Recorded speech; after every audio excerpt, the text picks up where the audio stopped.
Hi everyone. Start करते हैं आज के एडिटोरियल को, जिसमें हम डिस्कस करेंगे कैसे रसिया यूक्रेन के युद्ध ने ना तो रसिया ने कुछ गेन किया, न यूक्रेन ने कुछ गेन किया, और साथ ही साथ यूरोप और वेस्ट जो कि इस युद्ध के लिए इंस्टिगेट करने का एक प्रमुख कारण बना, ना ही उसने कुछ गेन किया, और कैसे एक सभी का नुकसान हुआ इस पर्टिकुलर युद्ध में। और क्या क्या चीज़ें इसमें घटित हुई, क्या क्या अगर देखें तो एक छोटे लेवल पर ही या कुछ सड़क लेवल पर ही रसिया ने और यूक्रेन ने क्या क्या गेन किया, इस चीज़ को भी देखते हैं। तो ये देखिए, फेल ऑफ मरियापोल। मरियापोल आपको मालूम होगा 2014 में जैसे ही रसिया ने एनेक्स किया था क्रीमिया के लिए, उसी समय मरियापोल को भी कब्जा लिया था। लेकिन फिर क्या हुआ कि यूक्रेनियन जो फोर्स थी, नेशनलिस्ट फोर्स, उन्होंने फिर से वापस मरियापोल को अपने कब्जे में कर लिया था। तब से लेकर अब तक यूक्रेन के ही कब्जे में था, लेकिन अब हाल ही में हुए युद्ध के कारण रसिया ने फिर से इसको अनेक्स कर लिया है, फिर से इसका अधिग्रहण कर लिया। तो इसीलिए इसका जो टाइटल है वो लिखा क्या है, फेल ऑफ मरियापोल। स्टार्ट करते हैं आज के एडिटोरियल को। स्टार्ट करने से पहले अगर आपने चैनल को सब्सक्राइब ना किया हो तो please hit the subscribe button, और आप हमारी टेलीग्राम ग्रुप को लिंक में डिस्क्रिप्शन लिंक में जाकर भी ज्वाइन कर सकते हैं, जहां पर इस एडिटोरियल की पीडीएफ शेयर मैं कर देता हूं। तो वहां पर आप खुद भी चाहें तो अपने हिसाब से इसको रीड कर सकते हैं। और साथ ही साथ अनअकैडमी पर किसी भी प्रकार का सब्सक्रिप्शन आप यूज़ लेना चाह रहे हो तो आप मेरा रेफरल यूज़ कर सकते हो, SHRINATH10। तो इससे जो भी मैक्सिमम डिस्काउंट होगा वो आपको अवेल हो जाएगा जब भी आप परचेस कर रहे हो। तो fail both Russia and Ukraine are worse off then they were before the start the war. तो यहाँ पर अगर वर्तमान रसिया और यूक्रेन को देखा जाए तो वो बहुत ही बुरी कंडीशन में है जो कि युद्ध से पहले थे। इवन यूक्रेन तो पूरी तरह से तबाह हो गया, बड़ी बड़ी सिटी तबाह हो गई, बड़े बड़े इंस्टीट्यूशन तबाह हो गए, बड़े बड़े college, universities, hospital, each and everything, जितना इंफ्रास्ट्रक्चर डेवलप हुआ था वो सब तबाह होकर आज रोड पर खड़ा है। एक प्रकार से कह सकते हो कि खंडहर में युद्ध लड़े जा रहे हैं यूक्रेन के अंदर। The surrender of the estimated 1000 defensive force who were hold up the sprawling Azovstal steelwork in Mariupol likely marked the end of fighting in the eastern Ukrainian city that has been under the long Russian siege। तो यहाँ पर जो एक ऐसी city जो बहुत दिनों से रसिया के युद्ध के रसिया के युद्ध के अंतर्गत लड़ाई लड़ रही थी, जिसमें लगभग 1000 जो डिफेंसिव फोर्स थे वो वहाँ की एक स्टील फैक्ट्री के अंदर छुपे हुए थे और वहाँ से रसिया के लिए चैलेंज पैदा कर रहे थे। तो वो उन्होंने भी क्या कर दिया, आत्मसमर्पण कर दिया, और उनके आत्मसमर्पण के साथ ही जो ये यूक्रेनियन सिटी थी उसको भी रसिया ने क्या कर लिया, सीज कर लिया। Russia has announced a few week ago having taken over the city. लेकिन रसिया ने इसे कुछ हफ्तों पहले ही इसे अनाउंस कर दिया था कि उसने इस चीज़ को हथिया लिया है या मरियापोल पर अधिग्रहण कर लिया है। But 100 of fighter remain in the steel mill. लेकिन हंड्रेड्स ऑफ फाइटर, जैसे कि बताया गया है कि 1000 फाइटर जो स्टील फैक्ट्री मिल में वहाँ पर बचे हुए थे, तो उसमें से अब वर्तमान में कुछ मारे गए और 1000 लोगों ने आत्मसमर्पण कर दिया।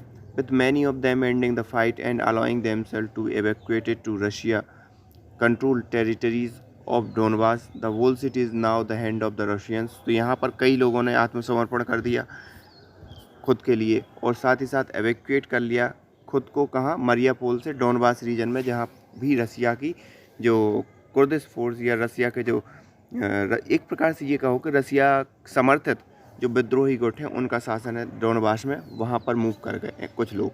की वो said it wanted to save the life its serviceman. और यहाँ पर कीव का मतलब है यूक्रेन ने खुद ये कहा है कि हाँ, जो उनके वो सर्विसमैन हैं उनकी लाइफ को हम बचा सकें, ये हमारे प्रयत्न है। इसका सीधा सा मतलब है कि मरियापोल ढह चुका है। Mariupol with a pre war population of 500,000, most of them Russian speaking, had been briefly taken over by the pro Russian separatist in 2014। तो यहाँ पर मरियापोल की अगर बात करें तो यहाँ पर 2000 की मरियापोल की बात करें तो इसकी लगभग जो पॉपुलेशन है वो 500,000, लगभग 5 लाख के करीब, और जो मोस्ट ऑफ देम है वो रशियन स्पीकिंग है। Had been briefly taken. तो यहाँ पर कुछ रूप से सेपरेटिस्ट ने यहाँ 2014 में इसको क्या कर लिया था, अनेक्स कर लिया था। लेकिन इमिडिएटली जैसे मतलब ये जब रसिया ने एक क्रीमिया को अनेक्स किया उस समय की बात है, लेकिन Ukrainian nationalist force including the neo Nazi Azov battalion took the city back and drove the separatist further toward the east. तो यहाँ पर लेकिन फिर बाद में यूक्रेन के जो नेशनलिस्ट फोर्स आए और उन्होंने इसको ईस्ट की तरफ मतलब पूर्व की तरफ ढकेल दिया, इन लोगों के लिए जो भी मतलब रसिया के द्वारा समर्थित विद्रोही गुट थे उनके लिए। Ever since then the city which hosted the headquarter of Azov battalion, तो तब से लेकर अब तक एक ऐसी सिटी जो एजोव बटालियन की हेडक्वार्टर को होस्ट कर रही थी has become a flash point in Ukraine civil conflict. तो ये यूक्रेन की जो सिविल कॉन्फ्लिक्ट थी उसका एक फ्लैश पॉइंट बन गई थी। अब यूक्रेन का सिविल कॉन्फ्लिक्ट कैसे चल रहा था, इसको आप समझने के लिए आपको ये समझना होगा कि बहुत पहले की बात है, जब यूक्रेन में क्या हुआ कि रसिया की जो सरकार थी या गवर्नमेंट थी उसने यूक्रेन के अंदर नरसंहार करवाया और जो रसियन यूक्रेनियन लोग हैं उनको मार दिया। फिर बाद में क्या हुआ कि रसियन लोगों को जाके वहाँ पर बसा दिया। तो मोस्टली जो ईस्टर्न पार्ट है वहाँ पर आपको रसियन स्पीकिंग लोग ही मिलेंगे। अब वहाँ पर रसियन स्पीकिंग लोग हैं, लेकिन वेस्ट पार्ट साइड चले जाओ तो वहाँ पर आपको यूक्रेन की भाषा बोलने वाले लोग मिलेंगे। तो भाषाई आधार पर रसिया ने क्या किया, उनको इंस्टिगेट किया। कई विद्रोही गुट डोनबास रीजन हुए और यहाँ का जो ईस्ट रीजन है वहाँ पर विद्रोही गुट पैदा कर दिए। और वो विद्रोही गुट रसिया के लिए पैदा करना आसान भी हो गया क्योंकि वो सभी के सभी रसियन बोलते थे। तो भाषाई आधार पर उनके लिए इंस्टिगेट कर दिया कि भाई ये यूक्रेनियन ही है, ये रसियन है, तुम अपनी आज़ादी के लिए लड़ाई लड़ो और कहीं ना कहीं रसिया में शामिल हो जाओ या पहले खुद की ही आज़ादी के लिए लड़ाई लड़ो। तो वहाँ पर इस प्रकार के सिविल वॉर या सिविल कॉन्फ्लिक्ट हो गए क्योंकि एक रसियन ग्रुप हो गया, एक यूक्रेनियन ग्रुप होगा। तो इनका यही कहना है कि ये फ्लैश पॉइंट बन गया यूक्रेनियन सिविल कॉन्फ्लिक्ट के फॉर यूक्रेनियन नेशनलिस्ट। अच्छा, एक और चीज़ है कि यूरोप के जितने भी युद्ध आपने देखने को मिले होंगे वो भाषाई आधार पर पहले चलते थे कि धार्मिक आधार पर, लेकिन धार्मिक आधार उतना ज़्यादा काम किया नहीं क्योंकि मोस्टली सभी के सभी क्रिश्चियन हो गए। लेकिन फिर उनके लिए और ज़्यादा ब्लैक वाइट वाला सेगमेंट भी नहीं रहा क्योंकि वो अमेरिका में था ब्लैक वाइट, या फिर यहाँ साउथ एशिया या एशिया के अंदर ब्लैक लोग पाए जाते थे, तो वहाँ पर सब वाइट लोग पाए जाते थे। तो वहाँ पर अंतर किस चीज़ का आया, भाषाई रूप में अंतर। और यही कारण रहा कि उसके कारण वहाँ पर सिविल वॉर हुए, जितने भी लड़ाइयाँ हुई वहाँ पर भाषाई आधार पर हुई, ना कि किसी रंग भेद या धर्म भेद के आधार पर। तो यही चीज़ है। The Ukrainian nationalist a symbol of resistance but Russia back Donbas militias as part of their claim territories. तो यहाँ पर for Ukraine nationalist symbol of resistance, तो यहाँ पर सिंबल ऑफ रेजिस्टेंस की तरह भी देखा गया उस सिटी को, क्योंकि 2014 में जैसे ही पीछे ढकेला रसियन समर्थित विद्रोही गुटों के लिए, तो एक सिंबल हो गया कि हाँ हमने रसिया पर जीत हासिल कर ली। तो उस सिटी को एक सिंबल के तौर पर देखा गया। But for Russia back and Donbas a part of their claim territory. Now with Mariupol capture the Russian can finally claim major victory. और यहाँ पर अब मरियापोल रसिया के कब्जे में जा चुका है और रसिया इसको बहुत बड़ी विक्ट्री के तौर पर दिखा सकता है।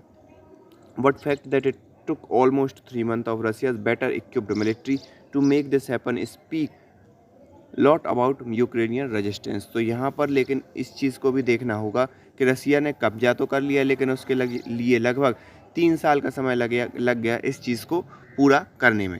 3 साल नहीं, 3 महीने का समय लग गया एक बेटर इक्विप्ड मिलिट्री के द्वारा इस लड़ाई को लड़ने में। Russia has suffered severe setback in its invasion of Ukraine. कई कठोर सेटबैक रसिया को झेलने के लिए मिले इस युद्ध के अंतर्गत। It started 3 front war but met with fierce Ukrainian resistance in north and east. तो यहाँ पर उसने सोचा कि हम 3 फ्रंट वॉर करेंगे और यूक्रेन इस चीज़ को संभाल नहीं पाएगा, लेकिन ऐसा कुछ हुआ नहीं।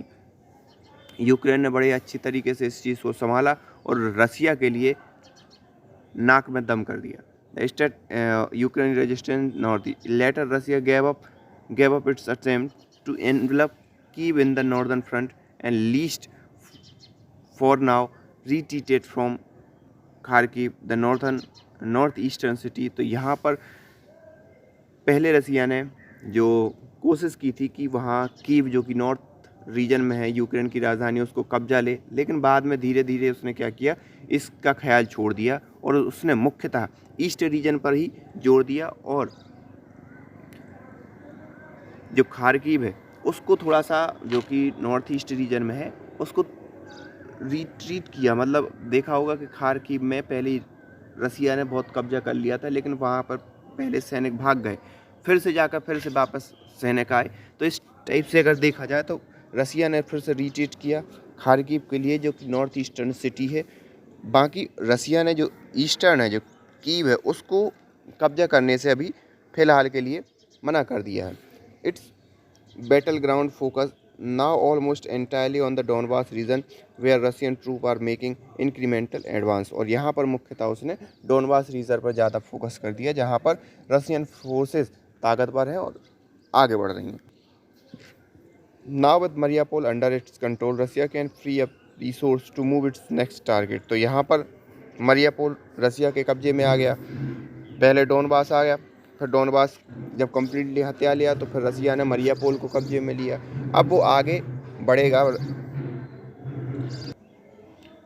तो जैसे जैसे क्या होता है कि रिसोर्स पहले डोनबास में किया, अब उसकी मतलब स्ट्रेटजी 3 फ्रंट वार एक साथ लड़ने की नहीं है। उसका क्या है कि डोनबास से फ्री हुआ, मरियापोल को कब्जे में किया। अब मरियापोल से क्या होगा, सेना फ्री होगी, सेना थोड़ा सा आराम कर लेगी, तोपें वगैरह जो भी हथियार है वहाँ से फ्री होंगे, तो वो फिर आगे फर्दर मूव करेगा। तो अब रसिया इस स्ट्रेटजी पर काम कर रहा है, which suggest that war could grind on. तो यहाँ पर आगे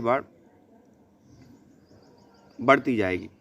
the tragedy of Ukraine is that it has got stuck in a larger power rivalry between the west and Russia. लेकिन ट्रेजेडी अगर देखने के लिए यूक्रेन की ट्रेजेडी को देखा जाए तो ये है कि वो दो मेजर पावर के बीच में, या दो मेजर विद्रोहियों के, या ये एक दूसरे के शत्रु के बीच में फंस गया है, जिसमें एक तरफ रसिया है तो दूसरी तरफ वेस्ट है। डिस्पाइट द वेस्ट, और ये अगर आपको ना मालूम हो तो ये शीत युद्ध 1945 के बाद से ही इस प्रकार का, पहले शीत युद्ध की तरह आगे चीज़ें बढ़ी, फिर बाद में कुछ समय के लिए शांति हुई, और अब तो फिर इनडायरेक्टली यूक्रेन को लेकर दोनों ही लोगों ने क्या लड़ाई स्टार्ट कर दी है एक दूसरे के प्रति। Despite the west massive financial and military support, Ukraine keep losing territory. तो यहाँ पर ये चीज़ भी देखने वाली बात है कि भाई देखो, वेस्ट के द्वारा यूक्रेन के लिए पैसा और हथियार दोनों ही चीज़ें दी जा रही हैं, फिर भी यूक्रेन कंटिन्यूसली अपनी सिटी खो रहा है।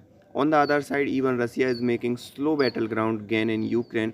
लेकिन अगर दूसरी साइड अगर हम देखें तो रसिया धीरे धीरे चीज़ों को कब्जा रहा है, लेकिन it is facing bigger setback. लेकिन कहीं ना कहीं ये बहुत बड़ा सेटबैक फेस भी कर रहा है। कैसे सेटबैक फेस कर रहा है? आर्थिक तौर पर, रणनीतिक जो व्यापार होते हैं, संबंध होते हैं, उस तौर पर।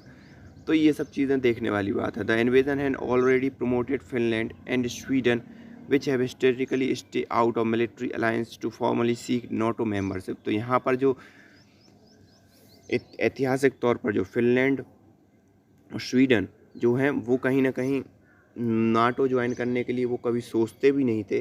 वो वर्तमान परिस्थितियों को देखते हुए नाटो मेंबरशिप के लिए खुद को इंटरेस्टेड दिखा रहे हैं कि वो नाटो मेंबरशिप ज्वाइन करें। लेकिन वो बात अलग है कि टर्की ने जो फिनलैंड की नाटो मेंबरशिप है उस पर क्या लगा दिया है, रोक लगा दी है।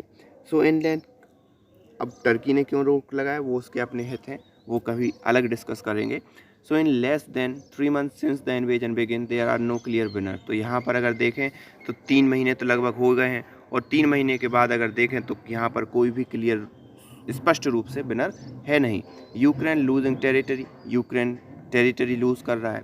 Russia witnessing another round of NATO's and enlargement, और अगर रसिया के लिए बात करें तो वो कहीं ना कहीं और देश नाटो ज्वाइन करने के लिए क्या हो रहे हैं, उत्साहित हो रहे हैं। और रसिया ने इसी आधार पर युद्ध स्टार्ट किया था, क्योंकि यूक्रेन नाटो ज्वाइन ना करे। यूक्रेन ने नाटो ज्वाइन करने की इच्छा जाहिर की थी, तो रसिया ने युद्ध चालू कर दिया।